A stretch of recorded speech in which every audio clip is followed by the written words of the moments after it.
Hello, I am very happy to see you both today. And I will start with a small presentation of both of you. I will also tell you, Andrew, that Cristina is doing this for the second time because she's really interested in promoting the law correctly in Romania. And she wants to discuss with a lot of specialists from around Europe. And for us, it's very important and a very serious podcast today, because this one, it will be also, I don't know, followed by a lot of politicians, I hope, and a lot of professionals. And we will also add subtitles. So a lot of Romanians will understand properly what you're saying today.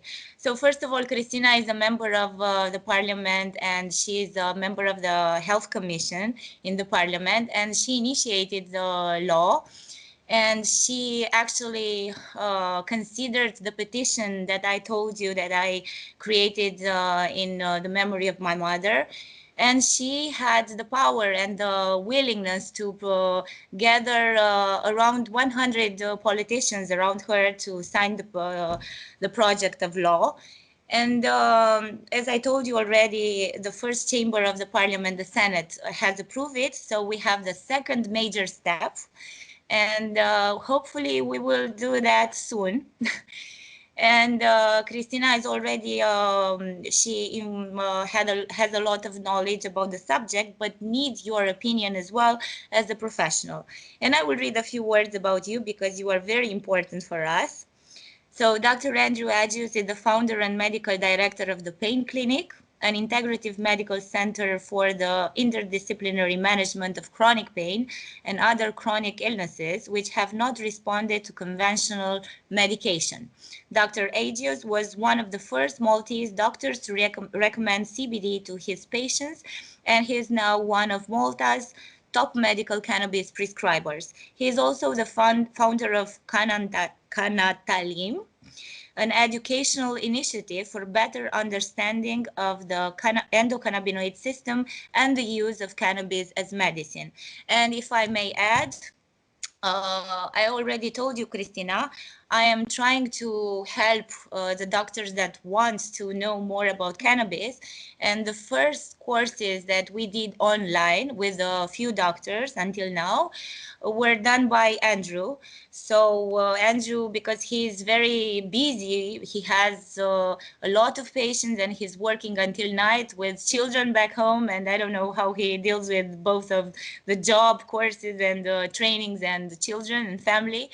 But he was more than willing to help us in Romania. So he did it like for a few weeks for doctors in Romania who wanted to subscribe to his courses. So thank you again, Andrew.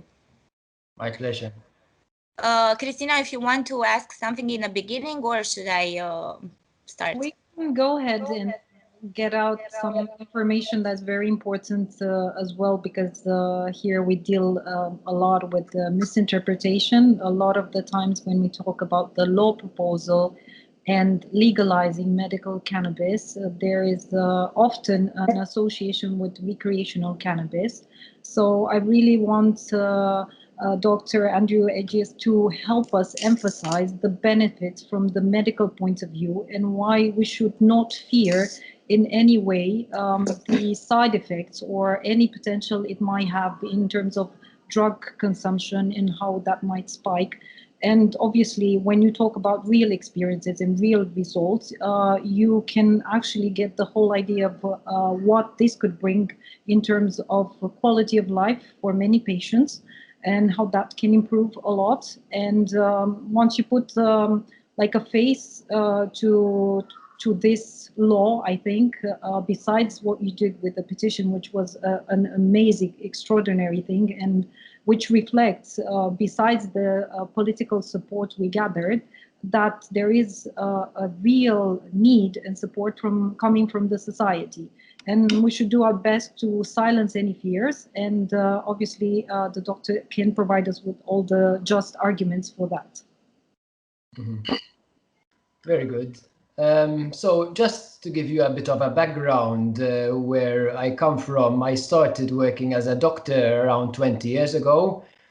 And I joined my father's practice, who was a family doctor, and I worked for a family doctor for about 12 to 15 years full time. And during those years of practice, I had a special interest in helping patients who I saw didn't respond to the medication that they were prescribed. They were still complaining of symptoms, which very often couldn't be explained. And unfortunately, since there wasn't any treatment for such symptoms, they were given a variety of medications which sometimes helped, but more often than not caused side effects, and patients didn't have a good quality of life. Most of these conditions were conditions like fibromyalgia, which sometimes wasn't even believed as a real condition by certain doctors. Chronic fatigue, problems with the gut like IBS, migraines, and other chronic conditions that had symptoms, interfering with the quality of life. So in around 2015, I decided to focus my energy more on these kinds of patients, and together with a physiotherapist and an anesthetist who were colleagues working with me at the time, we set up this clinic setup with a team of professionals such as a physiotherapist, a yoga instructor, meditation practitioner, and a number of other healthcare professionals to help these patients who are still uncontrolled despite the medications that they had been prescribed. And we examined the law at the time when it came to medical cannabis, and there was a law in place in Malta in 2015, but it didn't allow the patient to access the medicine because at the time only certain specialists could prescribe it, so oncologists, anesthetists, neurologists, and psychiatrists. And the only medicine that could be prescribed was a product which could not be imported into Malta. So there was a law, but it was impossible in practice for someone to get access to medical cannabis. So we started trying to look into it and trying to see how we can widen the access to make products more available. But it seemed very complicated and very difficult. So when we set up this pain clinic, obviously more patients with these kinds of problems started to show up. And there was actually a patient who had used medical cannabis. He was prescribed it as a medicine in Holland as an alternative to the medication that he had been prescribed in Malta. He had neuropathic pain resulting from a motor vehicle accident, post-traumatic stress disorder, anxiety, insomnia, and a number of symptoms which were being managed using antidepressants, tricyclics, also opiates for the pain. But this patient did not get relief from his symptoms. And when he went and started using medical cannabis with THC, it seemed that this one medicine relieved his symptoms much more effectively than all the other medications put together. And this patient was a very intelligent patient. He self-educated himself about the endocannabinoid system, and he actually came and explained the physiology to me and why he got relief from these symptoms. And at the time, I didn't know much about the endocannabinoid system, and obviously this was a huge revelation that we have this physiology in our body that responds so well to cannabinoids. And so that started intriguing me to self-educate and to learn more about how this medicine works.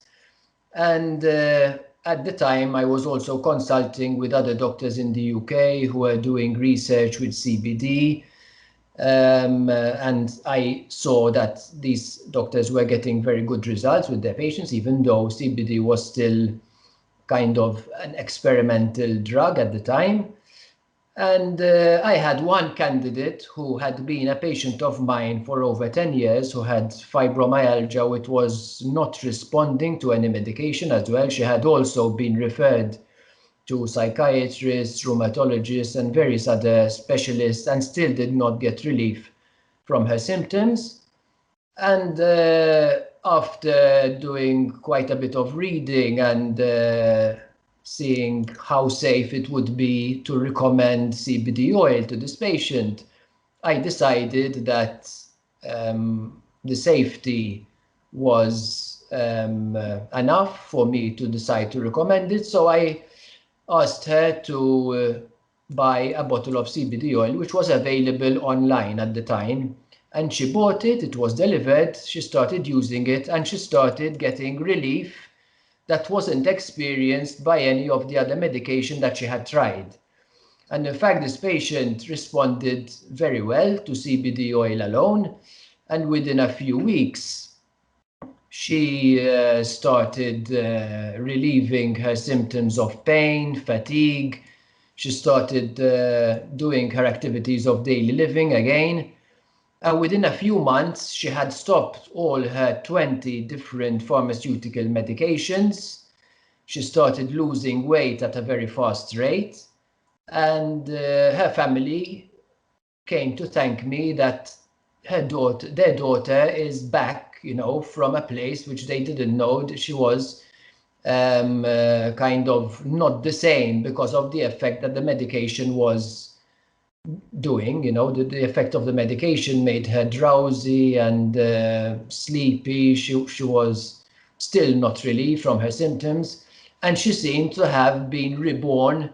And obviously her family were eternally thankful to me. And the story, seeing that I had known this patient for so many years and I saw this practically miraculous transformation in her, also with the blood results, especially her thyroid function, which was always uncontrolled despite her thyroxine medication, seemed to come back to normal. She lost over 30 kilos in weight.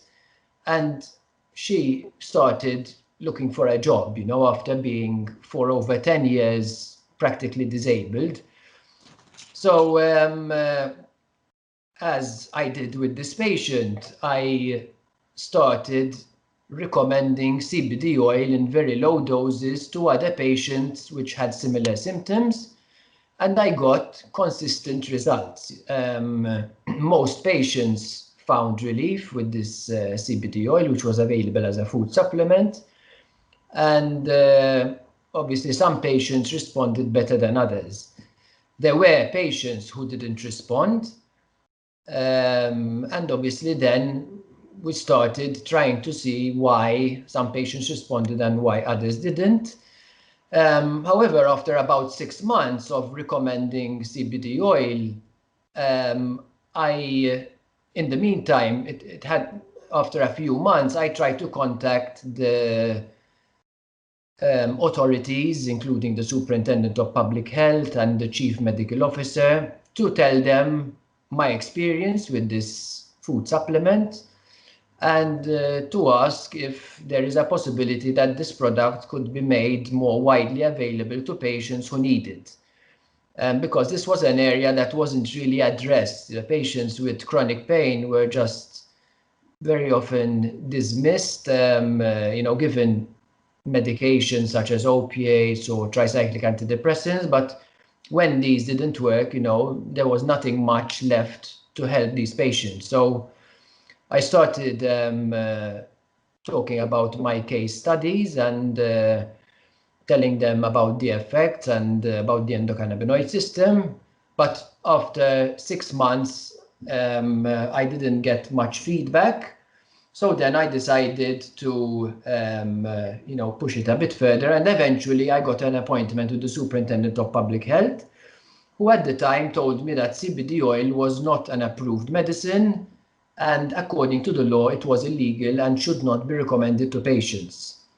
So I was advised to stop recommending it, and the customs were informed that CBD oil was being imported, and they started stopping any shipments from being available in Malta. And so these patients who had been getting relief from CBD oil were getting their shipments stopped at customs, and they started obviously getting very angry, and their symptoms started coming back.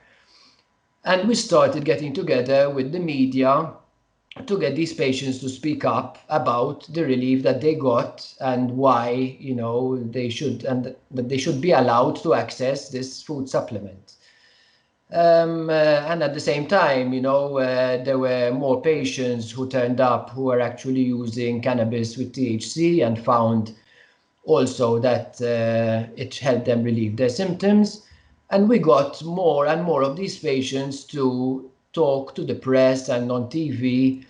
And we tried to get the message out, that this medicine is an actual medicine. It interacts with our anatomy and our receptors, and we should make it available for patients to relieve their symptoms, since there isn't medication for certain conditions, and this medicine seems to be helping. Obviously, we got a lot of resistance, especially from the doctors, claiming the risks of schizophrenia and psychosis, addiction, and all that. However, we had the Prime Minister at the time was on our side, that he was open to the idea of making medical cannabis available. We started a few months later an educational campaign, which I started broadcasting to a number of viewers through Facebook, trying to talk about the endocannabinoid system and how cannabis helps as a medicine. We did a few of them, and then on the fifth one I was stopped again by the superintendent because I was accused of spreading misinformation at the time because of the controversy of how cannabis helps in cancer. So that had to stop as well. However, there was already a lot of momentum by that time, and within 2 to 3 months later, we managed to get the first law saying, that medical cannabis will be approved as a medicine. And I think that the way the law was formulated, even though it is somewhat restrictive in certain aspects, I think on the whole, now we've been operating with this law for 2.5 years now, since the law was actually enacted in March of 2018. And we had the first products around May of that year. So from May till November 2020, we've been using this system. Initially, there was a lot of caution, on how the applications were approved. First, they were approved for 15 days only, and after the 15 days, they had to get a follow-up, and then they were approved for 30 days. Then we went up a step. The first one was approved for 30 days, and then the second one was approved for 60 days.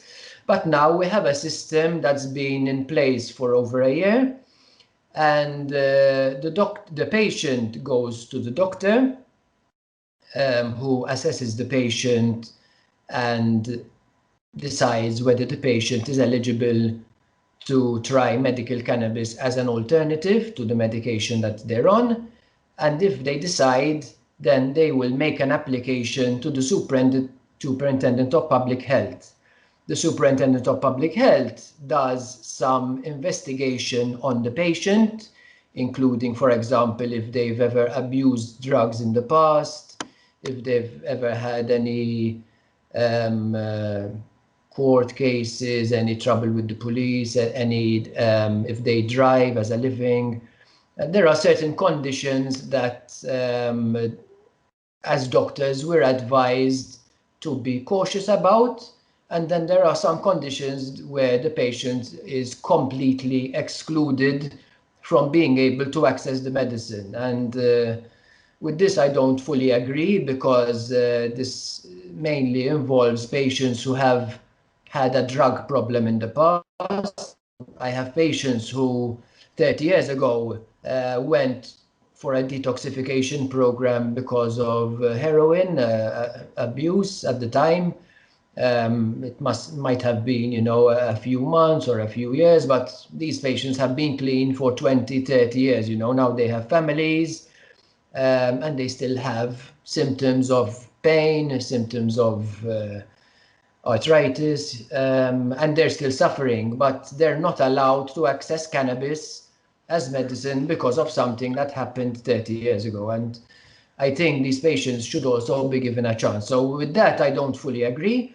But otherwise, the fact that as doctors, we have the blessing, if you like, of the Superintendent of Public Health to be able to recommend cannabis to a patient, and we also have the supervision to monitor the patient regularly, and to consult if we have any difficulties. It is quite safe for a doctor who has a good knowledge of the endocannabinoid system to recommend cannabis as a medicine to patients who need it. For a patient to be eligible, they have to have a chronic condition. So, for example, fibromyalgia, neuropathic pain, multiple sclerosis, cancer. These are all chronic conditions. The patient would have had to try at least one medication for pain, so maybe a tricyclic antidepressant, opiates, at least one medication which needs to be listed in the application. If they are under the care of a psychiatrist for mental illness such as schizophrenia, bipolar disorder, they would need to get a certificate from the psychiatrist. But otherwise, if they have these criteria, we can apply, and the patient will have to wait 2 weeks to get an approval from the Superintendent of Public Health. The first approval is for 30 days. So the patient gets a 30-day supply, they try the medicine, see if it works, and then go back to the doctor to get a follow-up. They need to get a medical report saying if they responded well and if they had any side effects or other unwanted effects. If everything goes well, they get their approval for 6 months. During those 6 months, the patient needs to get a prescription every month. They also have a control card which needs to be signed every time they get the medicine. So there is quite a lot of control, much more than there is on morphine and on other drugs that are much more dangerous than cannabis. However, it seems to be working, and the patient can access the medicine. And if we advise them to get a follow-up in time, usually the treatment is uninterrupted. They start, they try it, they do well, more often than not, and they continue the treatment, and we monitor them regularly every 6 months and before if they have any problems. So it's functioning well. From my experience, what I can say, especially with patients who have chronic pain and fibromyalgia-like symptoms where the pathology is in the endocannabinoid system, they respond very well. I think over 90 and even perhaps 95% respond positively to a combination of CBD and THC. And most of them get an improved quality of life. You know, they return to work, they start interacting with their families, they start going out again, socializing, you know, and they feel like they're reborn, you know, and they're given another chance to live. So it's quite something huge, you know, to be able to help patients and change their lives for the better in that way.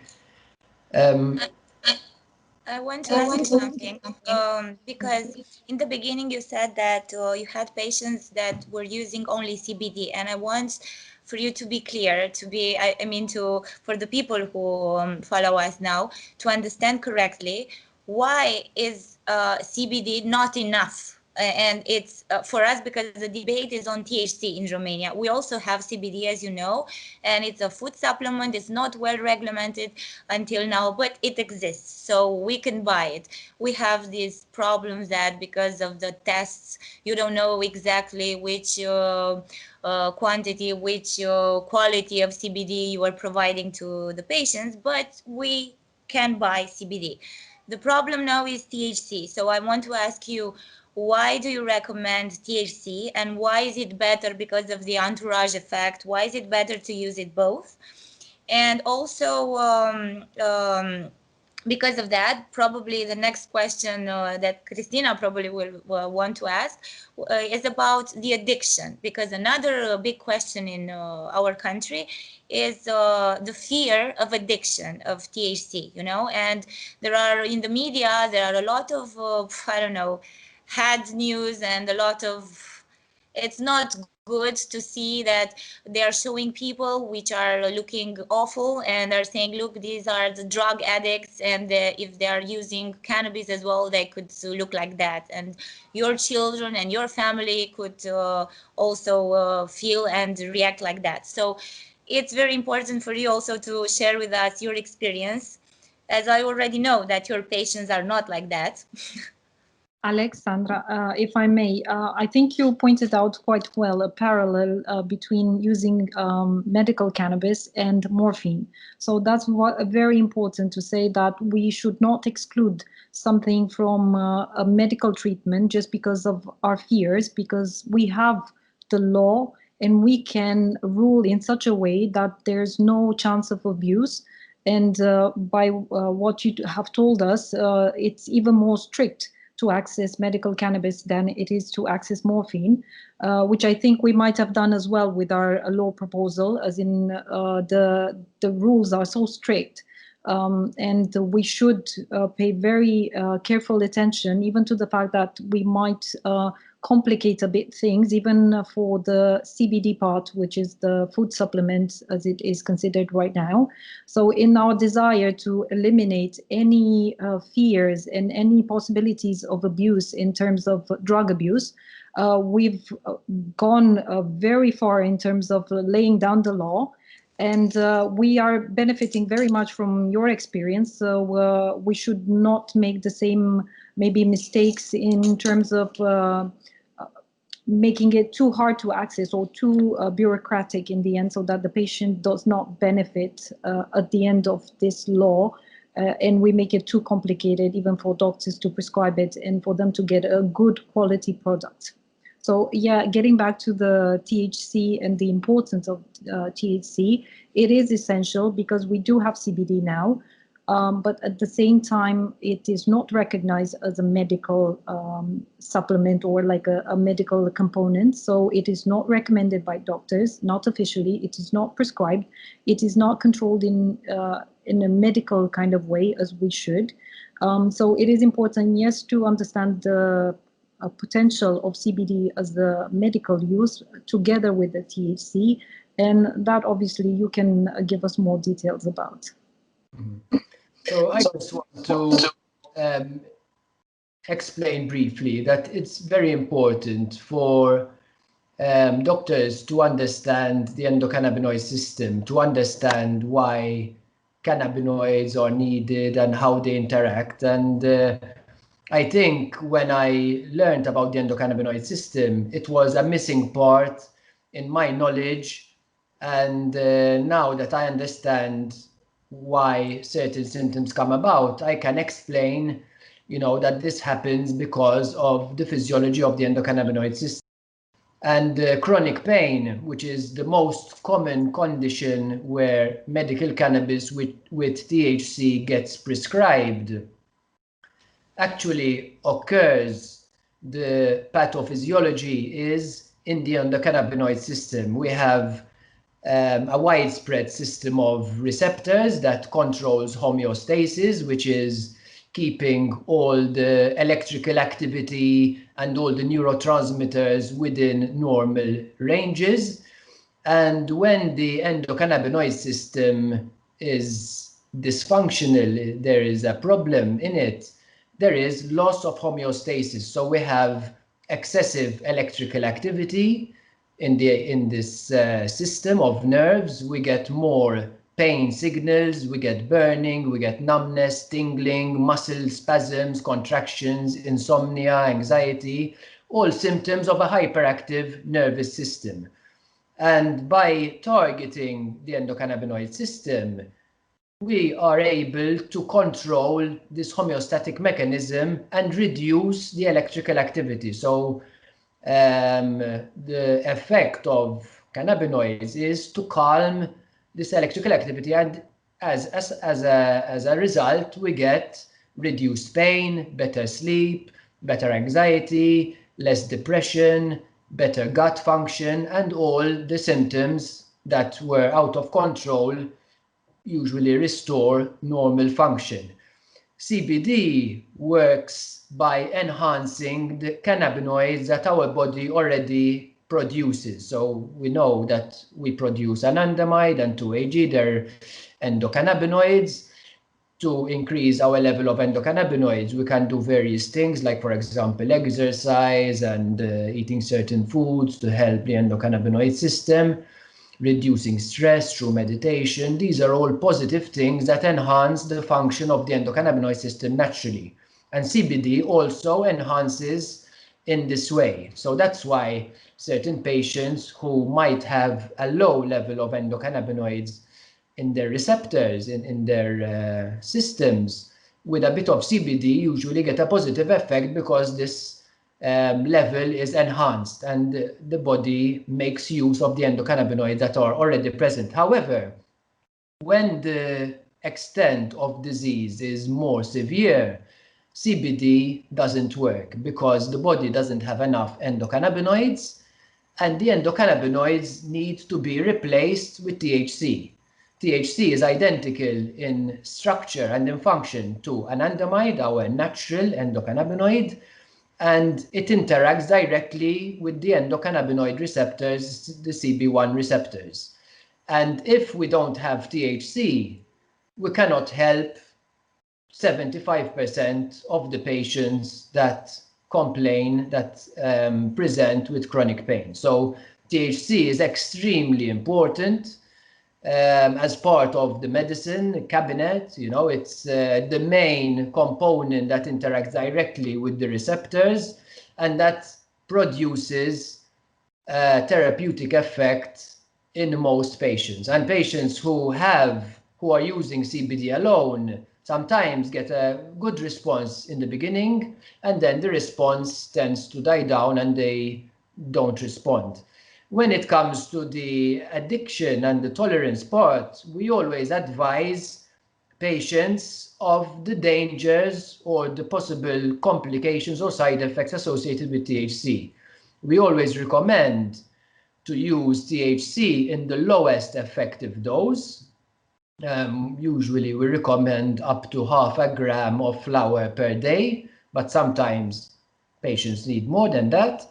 And to combine the THC with CBD, because CBD enhances the therapeutic effect of THC without the side effects, and also it tends to reduce the side effects of THC, because we know that THC can cause, in rare cases, psychosis, it can cause paranoia, it can cause dependence.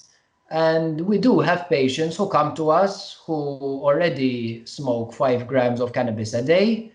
And in actual fact, these patients don't want to smoke to support their habit. They want to feel good. They want to feel normal. But since they are dependent on THC, they just need advice on how to cut down their THC dose, increase their CBD dose, and restore the normal function of their receptors. Because what happens is when someone starts with THC, there is the tolerance factor that the patient would need to increase the dose with time to get the same therapeutic effect. And what happens in the body is the receptors down-regulate. So the patient would need, for example, from 0.5 gram to go up to 1 gram, 2 grams, and even more to get the same effect, because the receptors are always shrinking to reduce the effect of THC on the body. And when instead of smoking high doses of THC, you give micro doses of vaporized THC, so in the dose of 0.1 or 0.2 of a gram, and combine it with CBD, more often than not, the therapeutic effect is still given, it's still there, and you don't get the side effects of tolerance, dependence. I mean, when you classify the risk of dependence or addiction, coffee is more addictive than cannabis, than THC. And we already use a lot of drugs, you know, like codeine and other opiates that are much more addictive than THC. I mean, we wouldn't think twice to recommend codeine for a toothache or for a headache. And that is much more addictive than THC. So in actual fact, we do keep this in mind, and CBD also, the importance of CBD, it is being used in addictive disorders. CBD is a drug that works against addiction. It's being used for alcohol dependence, for opiate dependence, nicotine dependence, and we prescribe it together with THC to prevent or to reduce the risk of dependence on THC. So CBD always works very well with THC because of various reasons. It enhances the therapeutic effect, it reduces the side effects, and it reduces the risk of dependence and addiction. So as such, it is a very, very safe medicine, even with THC. The risk of addiction is practically negligible. I would like to ask you something. Why, I already know your opinion, but it's very important for us to know also why proper law should legalize the whole plant and not only the synthetic medicine that we could, I don't know, import or find from other pharmaceutical companies. And I would also like to ask you two aspects about the law. In which quantities, which are the doses allowed to patients to be prescribed by a doctor every month, and which is the concentration of THC, and also because I know the situation in Malta that you are importing THC. I would like to ask you, why is it so important for a country to cultivate in their own country if they have proper conditions like temperature and, I don't know, fields and so on? And first of all, why is it important for the whole plant to be legalized, and the entourage effect, what I asked you earlier? So from my experience and also the experience of other doctors, which, you know, when we meet up and share each other's experiences, we all find that whole plant products, full spectrum preparations work much better than single molecule compounds.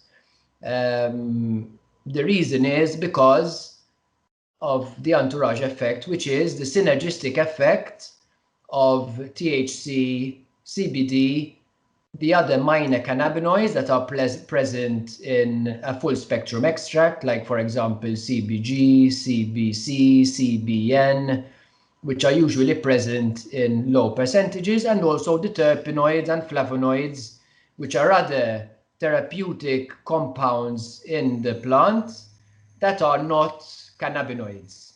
The terpenes give the different strains their characteristic properties, the smells, the scents, and also the therapeutic profile. So, for example, an which is of a certain type might help someone with pain more than a sativa of a certain type because of the combination of terpenes, cannabinoids, and other compounds.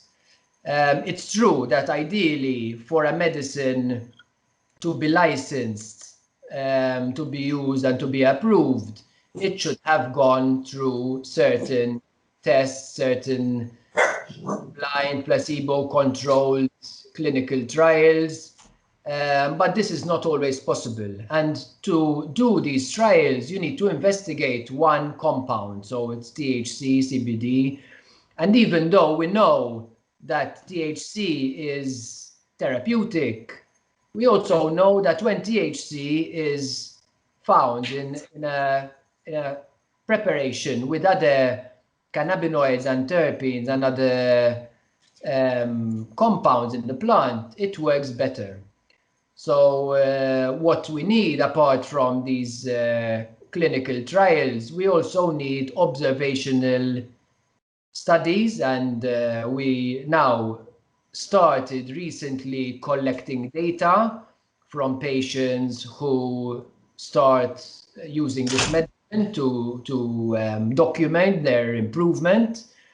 And we also have in the UK, they're doing the 2021 study, which is a study on 20,000 patients who are reporting their results, just saying how they do with full plant medicine that they get.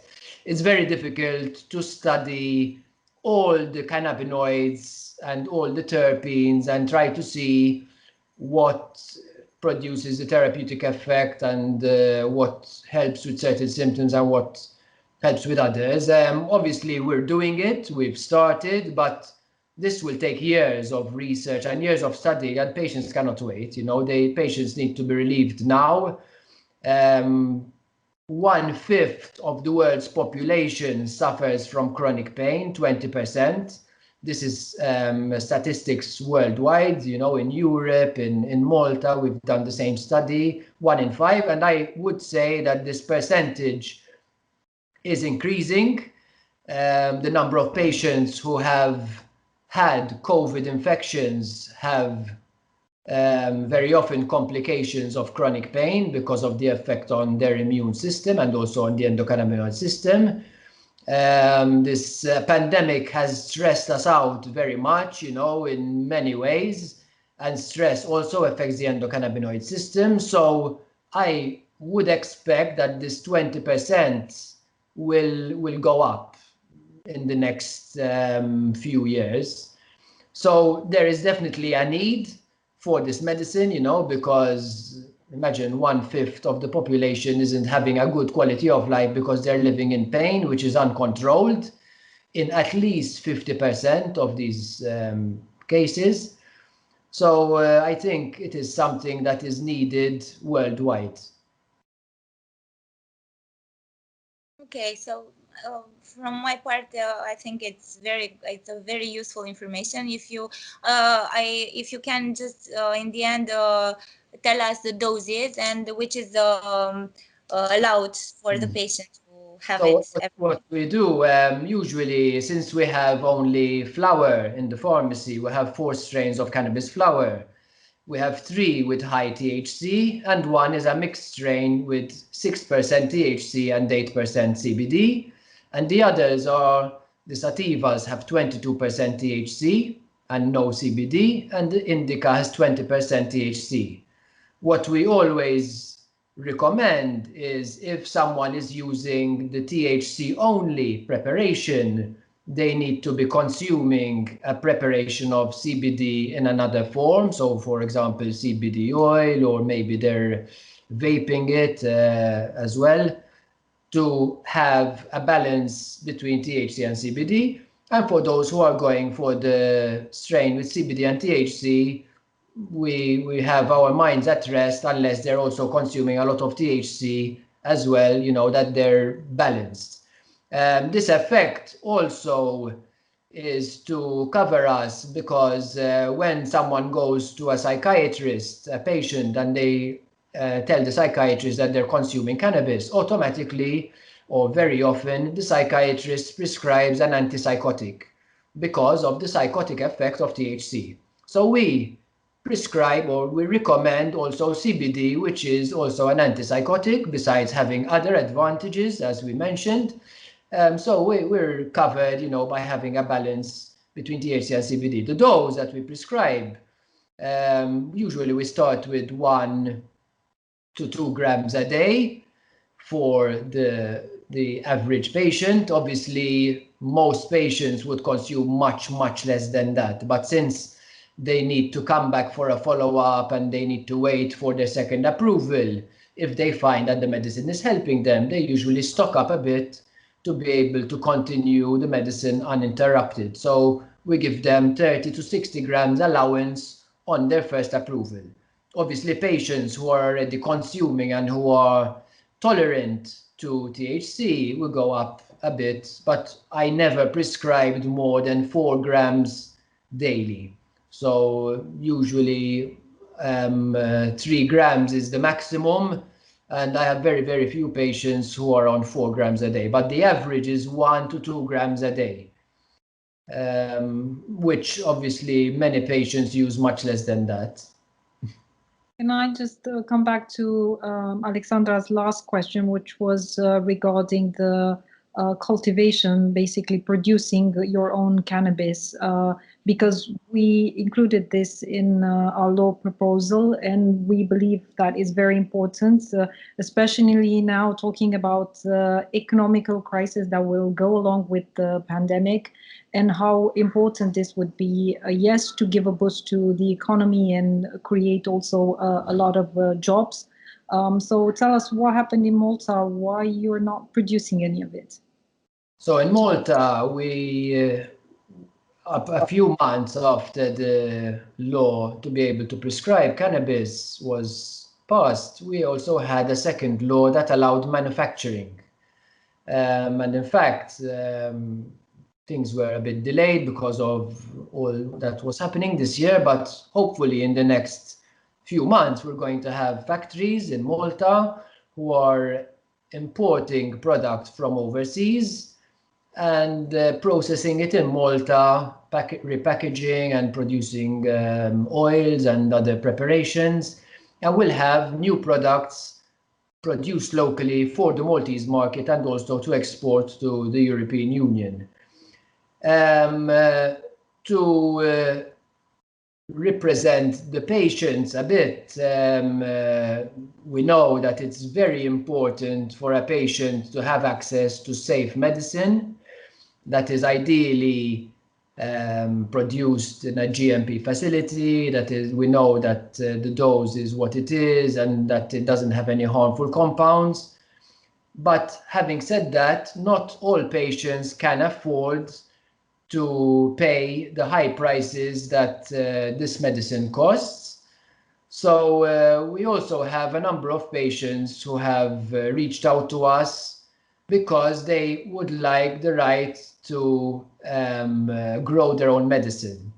So we agree, you know, that this should be part of every law, that it's only fair that if we're going to have, you know, licensed producers that are going to produce medicine and sell it at a certain price, that the patient, if they are capable, you know, and if they have the right tools and the right education to grow their own medicine, that they should be allowed to grow at least 1 or 2 plants to be able to help their financial situation to some degree.